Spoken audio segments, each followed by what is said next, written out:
Bismillahirrahmanirrahim.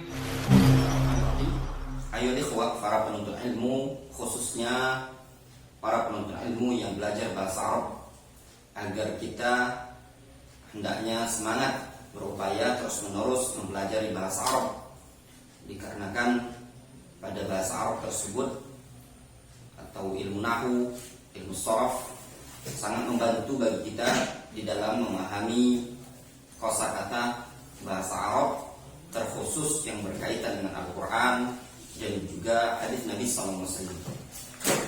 Termasuk pembahasan yang disebutkan oleh para ulama dalam ilmu bahasa Arab, yaitu pembahasan di antara lafaz.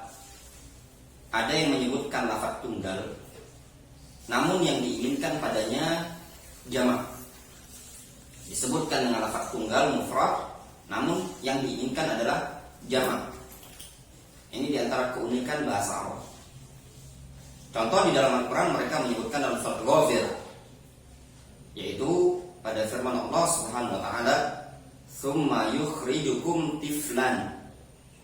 Kemudian dia Allah Subhanahu wa taala mengeluarkan kalian tiflan, dalam keadaan sebagai seorang tifl, bayi. Kalau kita perhatikan di sini disebutkan dhamir yukhrijukum. Kum itu jamak, yukhrijukum dhamir jamak. Namun ketika disebutkan tiflan dalam bentuk mufrad. Namun lafaz mufrad ini tadi yang diinginkan padanya jamak, sehingga maknanya atfalan. Tsumma yukhrijukum atfalan. Ada contoh yang lain juga, seperti dalam Al-Quranul Karim disebutkan dalam surat Al-Hijr ayat ke-68, haula'i dhaifi. Haula'i dhaifi. Lafaz dhaifi ini mufrad. Namun ketika disebutkan mubtada'nya yaitu haula dhaifi, yang diinginkan adalah haula'i adhiyafi. Mereka adalah tamu-tamu.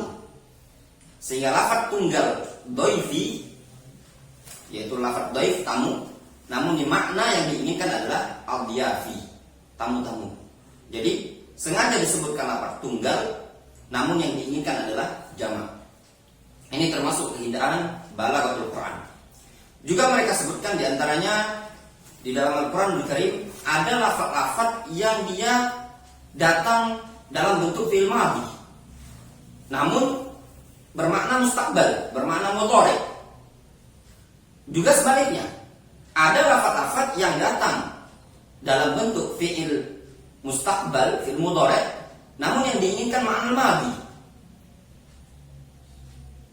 Misalkan dicontohkan dalam Al-Quranul Karim, fa'idha qara'tal Qur'an, fa'idha qara'tal Qur'an fasta'in billah minasyaitonir rajim. Apabila qara'tal Qur'an, engkau hendak membaca Al-Quran. Qara'ta itu fi'il madhi, namun mereka para ulama menyatakan ini fi'il madhi bermakna fi'il mudhari. Begitu juga pada lafaz firman Allah Subhanahu wa taala dalam surah An-Nahl ayat yang pertama, ata amrullah. Ata amrullah. Ata fi'il madhi. Amrullah yakni hari kiamat. Ata amrullah. Namun yang dimaksudkannya adalah fi'il mudhari. Ya'ti amrullah. Fi'il madhi disebutkan dalam konteks tersebut, namun maknanya adalah fi'il mudhari, dikarenakan ada makna tersirat di situ menunjukkan dekatnya hari kiamat. Juga dalam firman Allah Subhanahu wa taala dalam surat Al-Qiyamah, fala saddaqa wala shalla. Fala saddaqa wala shalla. Disebutkan saddaqa, shalla itu fi'il madhi, namun maknanya adalah lam yusaddiq wa lam yusalli. Dia tidak mau membenarkan, tidak juga mau sholat.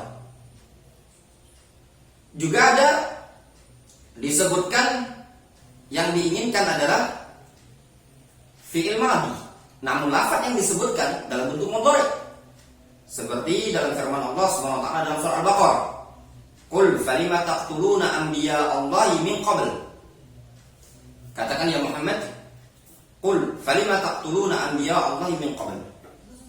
Kenapa kalian taqtulun al-anbiya? Kalian membunuh anbiya Allah, para nabi. Di sini disebutkan taqtulun fi'il mudhari'. Namun yang dimaksudkan adalah qataltum fi'il madhi. Ini termasuk keindahan. Juga disebutkan dalam Al-Qur'anul Karim, "Wattaba'u ma tatlu syayatin 'ala mulki Sulaiman." Wattaba'u, mereka mengikuti apa yang dibacakan oleh syaitan. Tatlu asy-syayatin. Tatlu itu fi'il mudhari'. Namun yang diinginkan adalah ma talat asy-syayatin, apa yang telah dibaca oleh syaitan. Di sini termasuk keindahan bagi kita semua di dalam bahasa Arab. Terkadang ada juga dalam bahasa Arab lafaz-lafaz yang zahirnya perintah. Zahir lafaz ada perintah. Namun di situ maknanya adalah zajar, larangan. Yang namanya perintah biasanya perkara yang memang dianjurkan, disyariatkan. Namun diinginkan dari perintah tersebut malah az-zajr awin nahi atau larangan. Seperti dalam Al-Qur'anul Karim, "Wa man syaa'a falyakfur." Wa man syaa'a falyakfur. Barang siapa yang ingin, berkeinginan, berkehendak, falyakfur, maka hendaklah dia kufur. Apakah di sini dimaknakan Allah SWT memerintahkan kepada hambanya untuk kufur? Tidak. Namun dimaknakan di sini adalah az-zajr. Zajr, larangan dari Allah SWT untuk kufur. Sebagaimana juga dalam hadis dari Nabi SAW, "Idza lam tastahi fasna' ma syi'ta." Kalau engkau tidak merasa malu, lakukan olehmu apa yang engkau kehendaki. Ini maknanya az-zajr, larangan untuk melakukan segala aktivitas apa yang kita tidak merasa malu untuk melakukannya. Ini termasuk keindahan-keindahan bahasa Arab dan masih banyak contoh yang lain. Oleh sebab itu, mungkin bagi kawan-kawan yang belajar bahasa Arab untuk giat dan terus berlatih untuk memahami ilmu nahwu, ilmu sharaf, supaya bisa memahami dari Al-Qur'anul Karim. Dan masih banyak lagi ya contoh-contoh yang bisa kita ambil dalam Al-Qur'anul Karim.